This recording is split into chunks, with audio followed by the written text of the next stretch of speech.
చిక్కలో హృదయ స్పందన న్యూస్కి స్వాగతం. నేను మీ సంతోష్. ముందుగా ఈనాటి వార్తల్లోని వివరాలు ఇలా ఉన్నాయి. జిల్లా కలెక్టర్ సమావేశ మందిరంలో జిల్లా కలెక్టర్ స్వప్నదినకర్ పొన్కర్ అధ్యక్షతన జిల్లా సూపరింటెండెంట్ ఆఫ్ పోలీస్, జిల్లా రెవెన్యూ అధికారి, ఆర్డీఓలు, ఎంఆర్ఓలు, పోలీస్ అధికారులతో ఈరోజు రెవెన్యూ సదస్సు సమావేశాన్ని నిర్వహించారు. ఈ సందర్భంగా జిల్లా కలెక్టర్ స్వప్నదినకర్ పొన్కర్ మాట్లాడుతూ జిల్లాలో వివిధ భూ సమస్యల కేసుల వివరాలను అధికారులను అడిగి తెలుసుకున్నారు. అందుకు సంబంధించిన పవర్ ప్రజెంటేషన్ ద్వారా అందించిన వివరాలపై కలెక్టర్ స్పందిస్తూ రెవెన్యూ, పోలీస్ యంత్రాంగం సమన్వయంతో పనిచేయాలని సూచించారు. పోలీస్ స్టేషన్ వారీగా భూ వివాద కేసుల వివరాలు తెలుసుకుని ఎక్కడ ఎటువంటి అధికార దుర్వినియోగం జరగరాదని అధికారులకు ఆదేశించారు. ఈ సమావేశంలో జిల్లా ఎస్పీ కేవి మహేశ్వరరెడ్డి మాట్లాడుతూ తప్పుడు కేసులకు అండదండలు అందించిన వారికి భయం కలిగేలా బైండ్ ఓవర్ కేసుల్లో పూచీకత్తుగా ఉన్న మొత్తాన్ని ఎట్టి పరిస్థితుల్లోనూ తగ్గించకూడదని, తప్పు చేయాలనే ఉద్దేశం ఉన్నవారికి కేసుల భయం, ఆర్థిక భారం దృష్టికి వచ్చేలా అధికారులు కఠినంగా వ్యవహరించాలని అన్నారు. తహసీల్దార్లు, వీఆర్ఓల వివరాల సేకరణలో పోలీస్ అధికారులకు తగు సమాచారం అందించాలని అన్నారు. ఈ సమావేశంలో జిల్లా SP KV Maheswara Reddy, DRO SVV Lakshmanamurthy, Srikakulam RDO Sai Pratyusha, Palasa RDO Venkateswara Rao, Tekkali RDO Krishnamurthy, ఎంఆర్ఓలు, పోలీసు అధికారులు తదితరులు పాల్గొన్నారు. ప్రత్యక్ష దైవం శ్రీ సూర్యనారాయణ స్వామి వారిని గురువారం రాష్ట్ర పంచాయతీరాజ్ గ్రామీణ అభివృద్ధి శాఖ కమిషనర్ విఆర్ కృష్ణతేజ మైలవరపు దర్శించుకున్నారు. ఆలయానికి విచ్చేసిన ఆయనకు ఆలయ ప్రధాన అర్చకులు ఇప్పిలి శంకర్ శర్మ సాదరంగా స్వాగతం పలికారు. ముందుగా స్వామివారిని దర్శించుకుని ప్రత్యేక పూజలు నిర్వహించిన కమిషనర్కు ఆలయ వేద పండితులు వేద మంత్రోచ్చరణలతో ఆశీర్వచనాలు అందజేశారు. అనంతరం ఆలయ అధికారులు స్వామివారి శేషవస్త్రం, తీర్థ ప్రసాదాలతో పాటు స్వామివారి చిత్రపటాన్ని వారికి బహుకరించారు. ఈ కార్యక్రమంలో ఆలయ సిబ్బంది పాల్గొన్నారు. స్వచ్ఛాంధ్ర కార్పొరేషన్ ద్వారా పంపిణీ జరిగిన 8 ఎలక్ట్రానిక్ వాహనాలను జిల్లా కలెక్టర్ స్వప్నదినకర్ పొన్కర్ జెండా ఊపి లాంఛనంగా ప్రారంభించారు. ఈ సందర్భంగా జిల్లా కలెక్టర్ మాట్లాడుతూ పరిశుభ్రతను పాటించాలని, ప్రభుత్వ కార్యక్రమాల్లో ప్రధానమైన పారిశుభ్రతపై అధికారులు, సిబ్బంది బాధ్యత వహించి పనిచేయాలని సూచించారు. ఈ సందర్భంగా జిల్లా పంచాయతీ అధికారి భారతి సౌజన్యను ఏఏ మండలాలకు వాహనాలు కేటాయించారని వివరాలు అడిగి తెలుసుకున్నారు. కవిటి మండలం, రాజపురం పంచాయతీ, కంచిలి మండలం, ఎంఎస్పల్లి, ఇచ్చాపురం మండలం, మసకాపురం, వజ్రపు గొత్తూరు మండలం, పల్లివూరు, మందస మండలం, బుడారిసింగి, పలాస మండలం, తర్లకోటకు ఒక్కొక్కటి చొప్పున, కోటబొమ్మాలి మండలం, నిమ్మాడకు 2 వాహనాలను కలిపి మొత్తం 8 వాహనాలను మంజూరు అయినట్లు కలెక్టర్కు ఆమె వివరించారు. తదుపరి వాహనాల పరిశుభ్రతను ఎప్పటికప్పుడు పర్యవేక్షించాలని, అనుభవం ఉన్న డ్రైవర్లతో పనిచేయించాలని కలెక్టర్ ఆదేశించారు. ఈ కార్యక్రమంలో డిపిఓ భారతి సౌజన్య, కార్యాలయ సిబ్బంది తదితరులు పాల్గొన్నారు. నగరంలో మౌలిక సదుపాయాల కల్పనకు కూటమి సర్కార్ కృషి చేస్తుందని ఎమ్మెల్యే గుండు శంకర్ తెలిపారు. ఈ మేరకు గురువారం పొట్టి శ్రీరాములు జంక్షన్ నుండి మేదర్ వీధి మీదుగా రంగ్రేజీ వీధి వరకు 52 లక్షల రూపాయలతో మున్సిపల్ సాధారణ నిధులతో నిర్మించనున్న సీసీ రోడ్డుకు శంకుస్థాపన చేశారు. ఈ సందర్భంగా ఆయన మాట్లాడుతూ సుందర రహదారులు నిర్మించటే ధ్యేయంగా పనిచేస్తున్నామన్నారు. నాణ్యత ప్రమాణాలను పాటిస్తూ రహదారి నిర్మించాలని గుత్తేదారులను ఆదేశించారు. కార్యక్రమంలో municipal incharge commissioner Kamalakar, engineering అధికారులు, సచివాలయ సిబ్బంది, స్థానిక కూటమి నాయకులు, పట్టణ తెదేపా సీనియర్ నాయకులు తదితరులు పాల్గొన్నారు. మొత్తం సీసీ రోడ్డు, 2 వైపుల డ్రైన్స్ ఇవన్నీ వేయడానికి 52 లక్షలు దీనికి శాంక్షన్ చేయడం జరిగింది. ఈరోజు ఈ కార్యక్రమం ప్రారంభమైంది. ఒక 4 రోజుల్లో ఇప్పటి నుండో చిరకాలంగా ఇక్కడ చాలా ప్రాబ్లం ఉంది. ఆ ప్రాబ్లం ఇక్కడితో దీన్ని సాల్వ్ అవుతుందని ఈ సందర్భంగా తెలియజేస్తూ వీలైనంత త్వరితగతిని ఇది అందించి ఇక్కడ పబ్లిక్కి మళ్ళీ ఇది అందజేస్తామని తెలియజేసుకుంటూ ఇక్కడ ప్రజలందరూ కూడా సహకరించి స్వచ్ఛందంగా ఈ ప్రిన్సెస్ ఖాళీ చేసి ఇవ్వాల్సిందిగా నేను కోరుకుంటూ, పొందూరు ఖద్దరుకు ఉన్న చారిత్రక విశిష్టతను అంతర్జాతీయ స్థాయికి తీసుకువెళ్లడమే తమ ప్రభుత్వ లక్ష్యమని ఆమదాలవలస శాసనసభ్యులు, రాష్ట్ర పీసీ చైర్మన్ కోన రవికుమార్ స్పష్టం చేశారు. బుధవారం మండల కేంద్రంలో ఖాదీ ఖద్దర్ క్లస్టర్ యూనిట్ ఏర్పాటు కోసం కేటాయించిన స్థలాన్ని ఆయన అధికారులతో కలిసి పరిశీలించారు. నియోజకవర్గ పారిశ్రామిక అభివృద్ధిలో భాగంగా ఈ ప్రాజెక్టును అత్యంత ప్రతిష్టాత్మకంగా తీసుకున్నట్లు ఆయన వెల్లడించారు. ఈ సందర్భంగా ఎమ్మెల్యే మాట్లాడుతూ పొందూరు ఖద్దరుకు గ్లోబల్ గుర్తింపు తీసుకురావడానికి కూటమి ప్రభుత్వం నిరంతరం కృషి చేస్తుందని తెలిపారు. కేంద్ర మంత్రి రామ్మోహన్ నాయుడు ద్వారా కేంద్ర ప్రభుత్వం దృష్టికి ఈ అంశాన్ని తీసుకువెళ్లి జిఐ ట్యాగ్ సాధించడంలో కీలక పాత్ర పోషించామని గుర్తు చేశారు. ఇప్పుడు 100 కోట్లతో ఏర్పాటు చేయనున్న క్లస్టర్ ద్వారా ఆధునిక సాంకేతికతను జోడించి ఖాదీ ఉత్పత్తుల తయారీ, శిక్షణ, మార్కెటింగ్లను ఒకే గొడుగు కిందకు తీసుకురానున్నట్లు వివరించారు. ఈ కార్యక్రమంలో రెవెన్యూ విభాగం ఉన్నతాధికారులు, కూటమికి చెందిన స్థానిక నాయకులు, వివిధ శాఖల ప్రతినిధులు పాల్గొన్నారు. జిల్లా అభివృద్ధిపై సమీక్షించేందుకు ఈ నెల 7వ తేదీ శనివారం జిల్లా సమీక్షా కమిటీ సమావేశం నిర్వహించనున్నట్లు జిల్లా కలెక్టర్ సుబ్రహ్మణ్యన్ పొన్కర్ తెలిపారు. జిల్లా ఇన్ఛార్జ్ మంత్రి అధ్యక్షతన జిల్లా పరిషత్ సమావేశ మందిరంలో ఉదయం 10 గంటలకు సమావేశం ప్రారంభమవుతుందని, త్రాగునీరు, ఆరోగ్యం, విద్య, వ్యవసాయం, నీటి పారుదల, ఉపాధి హామీ వంటి కీలక అంశాలపై చర్చించనున్నట్లు వెల్లడించారు. ఆయా శాఖల అధికారులు తమ పనులపై సంక్షిప్త నివేదికలు సిద్ధం చేయాలని ఆదేశాలు జారీ చేశారు. మహాత్మా గాంధీ జాతీయ గ్రామీణ ఉపాధి హామీ చట్టం 2005ను పునరుద్ధరించాలని, లేబర్ కోడ్ రద్దు చేయాలని కోరుతూ ఫిబ్రవరి 12వ తేదీన చేయనున్న దేశవ్యాప్త సమ్మెను జయప్రదం చేయాలని సిపిఎం పార్టీ జిల్లా కార్యదర్శి డి గోవిందరావు, జిల్లా కమిటీ సభ్యులు సంగార లక్ష్మీనారాయణ పిలుపునిచ్చారు. గ్రామీణ పేదలకు, రైతులకు, కూలీలకు అండగా ఉన్న మహాత్మా గాంధీ జాతీయ ఉపాధి హామీ చట్టాన్ని పునరుద్ధరించాలని, విబిజీ రామ్జీ పథకం రద్దు చేయాలని కోరుతూ సోంపేట ఎంపీడీఓ, ఎంఆర్ఓ కార్యాలయాల వద్ద సిపిఎం ఆధ్వర్యంలో ధర్నా చేశారు. ఈ సందర్భంగా వారు మాట్లాడుతూ సిపిఎం వామపక్ష పార్టీల మద్దతుతో ఆధారపడిన UPA-1 ప్రభుత్వం వామపక్ష పార్టీల ఒత్తిడి, కృషితో వచ్చిన 2005 మహాత్మా గాంధీ జాతీయ ఉపాధి హామీ పథకాన్ని మోడీ ప్రభుత్వం రద్దు చేయడం వలన గ్రామీణ ప్రాంతంలో వ్యవసాయ కూలీలకు, పేద రైతులకు నష్టమని, పని హక్కు పోతుందని అన్నారు. కార్పొరేట్ల ఒత్తిడితోనే కొత్త చట్టం తెచ్చారని ఆరోపించారు. కేంద్ర ప్రభుత్వం తెచ్చిన దుష్ట చట్టాలను రద్దు చేయాలని డిమాండ్ చేశారు. ఈ కార్యక్రమంలో సంగారు గుణవతి, గార గుణవతి, తామాడ భాగ్యం, చిగురువలస హేమలత, తామాడ ఇందిరమ్మ, దొన్న శ్యామల, శివంగి ఈశ్వరి, మరళ లక్ష్మి తదితరులు పాల్గొన్నారు. శ్రీకాకుళంలోని శ్రీ కోదండ రామాలయంలో ఫిబ్రవరి 7వ తేదీ నుంచి 11వ తేదీ వరకు పాంచరాత్ర ఆగమ శాస్త్ర ప్రకారం 3 ముఖ్య కార్యక్రమాలను కలిపి మహాకుంభాభిషేకం నిర్వహించనున్నట్లు ఆలయ ట్రస్ట్ బోర్డు మాజీ చైర్మన్ చెట్టు నాగేశ్వరరావు తెలిపారు. సుదర్శనేష్టి, లక్ష్మీ నారాయణేష్టి మహాకుంభాభిషేకంను చేయనున్నట్లు తెలిపారు.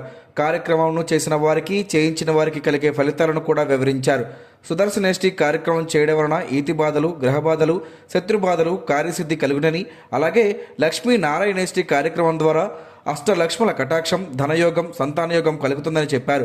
మహాకుంభాభిషేకం జరగడం దేవాలయంలో ఇదే మొదటిసారి అని, ఈ దేవాలయం నిర్మించి 200 సంవత్సరాలు అయిన నేపథ్యంలో ఫిబ్రవరి 7వ తేదీ నుంచి 11వ తేదీ వరకు 2026వ సంవత్సరంలో వివిధ కార్యక్రమాలు జరుగుతాయన్నారు.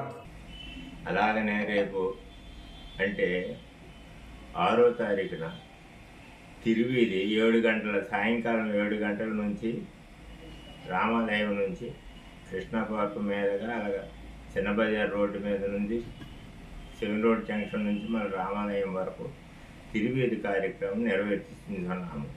కావున భక్తులందరూ ఇచ్చేసి ఈ కార్యక్రమం జయప్రదం చేయమని కోరుతున్నాం. జిల్లాలోని రసాయన పరిశ్రమల్లో భద్రతా ప్రమాణాల అమలు రాజీ వద్దని జిల్లా కలెక్టర్ సుబ్రహ్మణ్యన్ పొన్కర్ కఠిన ఆదేశాలు జారీ చేశారు. బుధవారం కలెక్టరేట్ సమావేశ మందిరంలో నిర్వహించిన జిల్లా సంక్షోభ నివారణ బృందం సమావేశంలో ఆయన జూమ్ కాన్ఫరెన్స్ ద్వారా మాట్లాడుతూ పరిశ్రమల్లో ప్రమాదాల నివారణకు థర్డ్ పార్టీ సేఫ్టీ ఆడిట్ సిఫార్సులను యుద్ధ ప్రాతిపదికన అమలు చేయాలన్నారు. పైడి భీమవరంలోని శ్రేయస్ ఇండస్ట్రీస్లో ఉన్న మెథనాల్ నిల్వ సామర్థ్యాన్ని కమిటీ పరిశీలించాలన్నారు. పరిశ్రమల్లో విష వాయువుల లీకేజీని గుర్తించేలా పొల్యూషన్ కంట్రోల్ బోర్డు నిరంతరం నిఘా ఉంచాలని, అత్యవసర సమయాల్లో స్పందించేందుకు వీలుగా ఆన్ సైట్ ఎమర్జెన్సీ ప్లాన్లను సిద్ధం చేయాలని కలెక్టర్ సూచించారు. ఈ సమావేశంలో విశాఖపట్నం ఫ్యాక్టరీల joint chief inspector G Sivashankar Reddy, జిల్లా deputy chief inspector B Rambabu, DIC general manager Raghunath పాల్గొన్నారు. డిఎస్పీగా ఎంపికైన ఎచ్చర్ల మండలం ఎస్ఎంపురం గ్రామానికి చెందిన సంపత్రావు శివనాగ గౌరి ఈరోజు ఎమ్మెల్యే గుండు శంకర్ను ఆయన క్యాంపు కార్యాలయంలో మర్యాదపూర్వకంగా కలుసుకున్నారు. ఈ సందర్భంగా ఎమ్మెల్యే శంకర్ ఆమెకు అభినందించారు. జిల్లా ఖ్యాతిని ఇనుమడింపజేస్తున్నారని కొనియాడారు. కార్యక్రమంలో టీడీపీ నాయకులు చౌదరి బాబ్జీ, డీసీఎంఎస్ చైర్మన్ అవినాష్ తదితరులున్నారు. జిల్లాలో ప్రగతిలో ఉన్న ఉపాధి హామీ పనులను యుద్ధ ప్రాతిపదికన పూర్తి చేసి గడువులోగా నిధుల వినియోగం చేపట్టాలని పంచాయతీరాజ్ గ్రామీణ అభివృద్ధి శాఖ కమిషనర్ కృష్ణతేజ అధికారులను ఆదేశించారు. బుధవారం నగరంలోని ఓ ప్రైవేట్ కళ్యాణ మండపంలో జిల్లా కలెక్టర్ సుబ్రహ్మణ్యన్ పొన్కర్తో కలిసి ఆయన ఉపాధి హామీ పనులు, మెటీరియల్ నిధులు వ్యవహారంపై విస్తృత స్థాయి సమీక్షా సమావేశం నిర్వహించారు.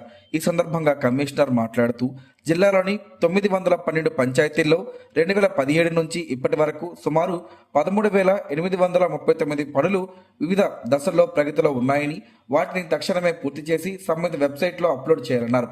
నిబంధనల ప్రకారం ఒక్కో గ్రామ పంచాయతీలో గరిష్టంగా 20 పనులు మాత్రమే అందుబాటులో ఉండాలని, ఆ లెక్కన జిల్లా వ్యాప్తంగా వివిధ దశలలో ఉన్న 18,240 పనుల మినహా మిగిలిన అన్నింటినీ పూర్తి చేయాల్సిందేనని అధికారులకు దిశానిర్దేశం చేశారు. పనుల నిర్వహణలో నిర్లక్ష్యం వహించకూడదని ఆయన హెచ్చరించారు. మెటీరియల్ కాంపోనెంట్ నిధుల గురించి వివరిస్తూ 2025-26 ఆర్థిక సంవత్సరానికి సంబంధించి 60:40 నిష్పత్తిలో సుమారు 214 కోట్ల నిధులు అందుబాటులో ఉన్నాయని కమిషనర్ తెలిపారు. మార్చి 15వ తేదీ నాటికి వీటికి సంబంధించిన బిల్లులు ప్రక్రియను పూర్తి చేసి పోర్టల్లో అప్లోడ్ చేయాలని ఆదేశించారు. డ్వామా పీడీ లవరాజు స్పందిస్తూ ఇప్పటికే 111.72 కోట్ల విలువైన బిల్లులను నిక్ సాఫ్ట్వేర్లో అప్లోడ్ చేసినట్లు కమిషనర్కు వివరించారు. ఈ సమీక్షలో మండలాల వారీగా ఉన్న ప్రగతిని పట్టికల ద్వారా పరిశీలించి వెనుకబడిన మండలాల అధికారులపై కమిషనర్ లక్ష్యాలను నిర్దేశించారు. ఈ సమావేశంలో జిల్లా నీటి యాజమాన్య సంస్థ project director B Lavaraju, R&SE Satyanarayana, ZP CEO Satyanarayana, Panchayati Raj గిరిజన సంక్షేమ శాఖల కార్యనిర్వాహక ఇంజనీర్లు, వివిధ మండలాల ఎంపీడీఓలు, ఏపీఓలు, సిబ్బంది పాల్గొన్నారు. శ్రీకాకుళం ఆమదావలస రోడ్డు మార్గాన శ్రీకాకుళం కాంప్లెక్స్ దరి విస్తరణ పనులను శ్రీకాకుళం ఎమ్మెల్యే గుండు శంకర్ పరిశీలించారు. బుధవారం ఎమ్మెల్యే శంకర్ కాంప్లెక్స్ దరి జరుగుతున్న పనులను స్వయంగా పరిశీలించి పనుల్లో పురోగతి పెంచాలని సూచించారు. రోడ్డు విస్తరణ పనులు త్వరగా పూర్తి చేయాలని, అవసరమైన మేరకు విస్తరణ చేసి తొందరగా అందుబాటులోకి తీసుకొచ్చేందుకు చర్యలు తీసుకోవాలని అధికారులను ఆదేశించారు. R&B, మున్సిపల్, ఆర్టీసీ అధికారులు, స్థానిక కూటమి నాయకులు తదితరులు పాల్గొన్నారు. మహాశివరాత్రికి వచ్చే భక్తులకు ఎలాంటి ఇబ్బందులు లేకుండా తగు ఏర్పాట్లు చేయాలని నరసన్నపేట నియోజకవర్గం శాసనసభ్యులు బగ్గు రమణమూర్తి వెల్లడించారు. గురువారం శ్రీ ముఖలింగేశ్వర స్వామి దేవస్థానంలో ఆయన అధ్యక్షతన RDO సాయి ప్రత్యూషతో కలిసి సమావేశం నిర్వహించారు. ఈ సందర్భంగా ఆయన మాట్లాడుతూ ఈ నెల 15వ తేదీ నుండి 18వ తేదీ వరకు శ్రీ ముఖలింగేశ్వర స్వామివారి దేవస్థానంలో శివరాత్రి మహోత్సవాలు జరుగుతాయన్నారు. దర్శనాలకు వచ్చే భక్తులకు ఎలాంటి ఇబ్బందులు లేకుండా తగు ఏర్పాట్లు చేయాలన్నారు. మొబైల్ టాయిలెట్ ఏర్పాటు, స్నానాల అనంతరం డ్రెస్ చేంజింగ్ రూమ్ ఏర్పాటు చేయాలని పేర్కొన్నారు. RDO కె సాయి ప్రత్యూష మాట్లాడుతూ దర్శనాలకు వచ్చే భక్తులకు క్యూలైన్లు ఏర్పాటు చేయాలన్నారు. భక్తులకు ఎలాంటి ఇబ్బందులు లేకుండా ఏర్పాటు చేయాలని దేవాదాయ శాఖ అధికారులను ఆదేశించారు. EPDCL విద్యుత్ అంతరాయం లేకుండా చూడాలని, వైద్య ఆరోగ్య శాఖ తరపున వైద్య శిబిరాలు ఏర్పాటు చేస్తామని మెడికల్ ఆఫీసర్ సుజాత వివరించారు. ఈ సమావేశంలో DSP లక్ష్మణరావు, దేవాదాయ శాఖ అసిస్టెంట్ కమిషనర్ ప్రసాద్ పట్నాయక్, ఆలయ చైర్మన్ శివప్రసాద్ పాడి, DSO సూర్యప్రకాష్, తహసీల్దార్ Ramarao, MPDO P Chinnammadu, R&BE Tirupatirao, గ్రామ సర్పంచ్ సతీష్ కుమార్, ఆలయ EO ఏడుకొండలు తదితరులు పాల్గొన్నారు. వార్షిక police sports and games meet 2025లో భాగంగా బుధవారం జిల్లా SP KV మహేశ్వర్ రెడ్డి చేతుల మీదుగా అధికారికంగా ప్రారంభమైన పోలీస్ క్రీడా పోటీలు తండేవలస పోలీస్ శిక్షణ మైదానంలో ఉత్సాహభరిత వాతావరణంలో సాగాయి. ఈ క్రీడా పోటీలకు జిల్లా వ్యాప్తంగా ఉన్న పోలీస్ అధికారులు, సిబ్బంది, క్రీడాకారులు పెద్ద సంఖ్యలో పాల్గొని తమ క్రీడా ప్రతిభను ప్రదర్శించారు. ఈ సందర్భంగా నిర్వహించిన కబడ్డీ పోటీల్లో ఆర్మ్డ్ రిజర్వ్, జిల్లా పోలీస్ కార్యాలయం, STF హోంగార్డ్స్ జట్లు పాల్గొన్నాయి. వాలీబాల్ పోటీల్లో కాశీబుగ్గ సబ్ డివిజన్ హోంగార్డ్స్, జిల్లా పోలీస్ కార్యాలయం, Srikakulam sub division, Tekkali sub division armed reserve విభాగం జట్లు పరస్పరం పోటీ పడ్డాయి. అలాగే క్రికెట్ పోటీల్లో జిల్లా పోలీస్ కార్యాలయం జట్టు, హోంగార్డ్స్ జట్టు, Tekkali sub division, Srikakulam sub division జట్లు తలపడ్డాయి. అదేవిధంగా వ్యక్తిగత క్రీడలైన షార్ట్ పుట్, జావెలిన్ త్రో వంటి అథ్లెటిక్స్ పోటీల్లో మహిళా పోలీస్ సిబ్బంది ఉత్సాహంగా పాల్గొని తమ ప్రతిభను కనబరిచారు. మొత్తంగా ఈ వార్షిక పోలీస్ క్రీడా పోటీలు క్రీడాకారుల ఉత్సాహం, జట్టు సమన్వయం, స్నేహపూర్వక పోటీ భావనతో విజయవంతంగా కొనసాగుతున్నాయి. శ్రీకాకుళం నియోజకవర్గ అభివృద్ధి, రైతుల సంక్షేమమే ధ్యేయంగా ఎమ్మెల్యే గుండు శంకర్ సంపూర్ణ సహకారంతో అంపోల నుండి కృష్ణపేట వరకు చేపట్టిన ఔటర్ రింగ్ రోడ్ పనులు యుద్ధ ప్రాతిపదికన జరుగుతున్నాయి. సుమారు ₹1 కోటి అంచనా వ్యయంతో చేపట్టిన ఈ రహదారి పనులు మొత్తం 6 కిలోమీటర్ల మేర విస్తరించి ఉంది. ఇందులో భాగంగా ఇప్పటికే ఆడవరం నుండి అంపోలు శివాలయం వరకు 3 కిలోమీటర్ల మేర జంగిల్ క్లియరెన్స్ పనులు పూర్తయ్యాయి.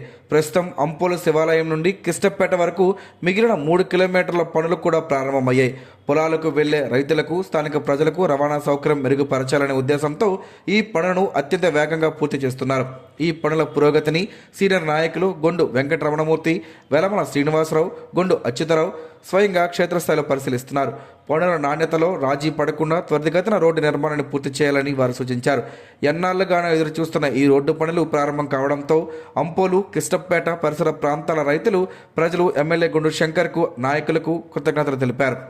భవన నిర్మాణ కార్మిక సంక్షేమ చట్టాన్ని నిర్వీర్యం చేసే లేబర్ కోడ్లను రద్దు చేయాలని, అసంఘటిత రంగ కార్మికులకు పటిష్టమైన చట్టం అమలు చేయాలని CITU జిల్లా ప్రధాన కార్యదర్శి పి తేజేశ్వరరావు, భవన నిర్మాణ కార్మిక సంఘం జిల్లా నాయకులు తర్ల లక్ష్మణరావు ప్రభుత్వాన్ని డిమాండ్ చేశారు. భవన నిర్మాణ కార్మిక సంఘం ఆధ్వర్యంలో గురువారం ఆదివారంపేటలో నిర్వహించిన సమావేశంలో ఫిబ్రవరి 12వ తేదీన నిర్వహించనున్న దేశవ్యాప్త సమ్మెలో పనులు బంద్ చేసి కార్మికులందరూ పాల్గొనాలని పిలుపునిచ్చారు. ఈ సందర్భంగా వారు మాట్లాడుతూ రాష్ట్రంలో సుమారు 30 లక్షలు, జిల్లాలో సుమారు 80,000 మంది నిర్మాణ రంగ కార్మికులు ఉన్నారని, వారు పోరాడి సాధించుకున్న నిర్మాణ కార్మికుల సంక్షేమ చట్టాన్ని గత ప్రభుత్వం 2020 సెప్టెంబర్ 7 నుండి నిలుపుదల చేసి కార్మికులకు తీవ్ర అన్యాయం చేసిందని ఆవేదన వ్యక్తం చేశారు. ఈ సమావేశంలో CITU జిల్లా కోశాధికారి అల్లు సత్యనారాయణ తదితరులు పాల్గొన్నారు. క్రాన్బెర్రీస్ తో పలు ఆరోగ్య ప్రయోజనాలు ఉన్నాయని ఆరోగ్య నిపుణులు చెబుతున్నారు. ఆ వివరాలేంటో ఈరోజు ప్రసారమయ్యే ఆరోగ్యమే మహాభాగ్యంలో తెలుసుకుందాం.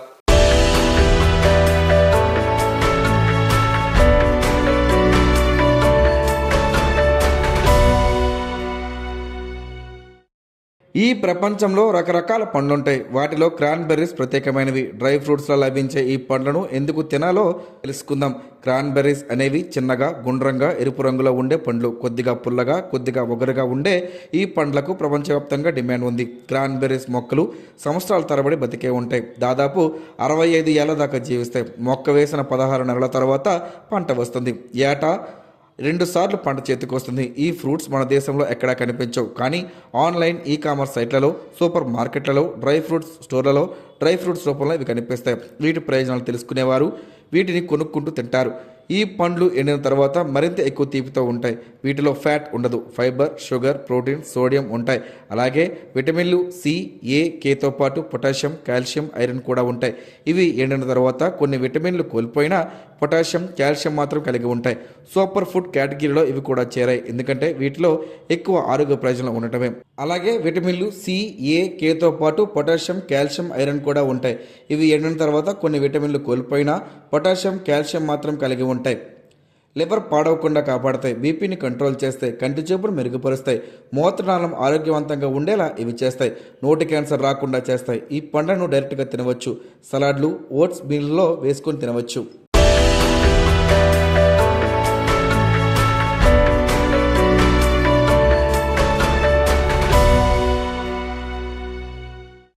ఈరోజు వార్తల్లో ఒక మంచి మాటను విందాం, ఆచరిద్దాం. సమాజ శ్రేయస్సును కాంక్షించే మహనీయుల మాటల్లోంచి ఈరోజు జీవనం గమనం గమ్యం. ఋషి చింతన. గొప్పవారు నిజాన్ని దాస్తారు, అభాగ్యులు అబద్ధాల్ని మోస్తారు. ప్రకృతి ఎప్పుడూ నిజాన్నే గుణపాఠంగా నేర్పును. ఓటమిని ఓడించడానికి కావలసినది ధైర్యం కాదు, ఓర్పు. ఆధ్యాత్మిక అనుభూతి పొందడానికి కావలసినది ఆశ కాదు, విశ్వాసం. ఓం శ్రీ గాయత్ర్యై నమః. స్పందన ప్రేక్షకుల కోసం స్పందన న్యూస్ ఇప్పుడు యూట్యూబ్లో అందుబాటులో ఉంచడమైంది. SDV స్పేస్ స్పందన అని టైప్ చేసి వీక్షకులు తమ అనుకూలమైన సమయంలో న్యూస్ వీక్షించగలరు. ఈ వార్తలు ఇంతటితో సమాప్తం. మరలా ప్రసారం అయ్యే స్పందన న్యూస్లో కలుసుకుందాం. అంతవరకు సెలవు. నమస్కారం. మీ మాటే మా బాట.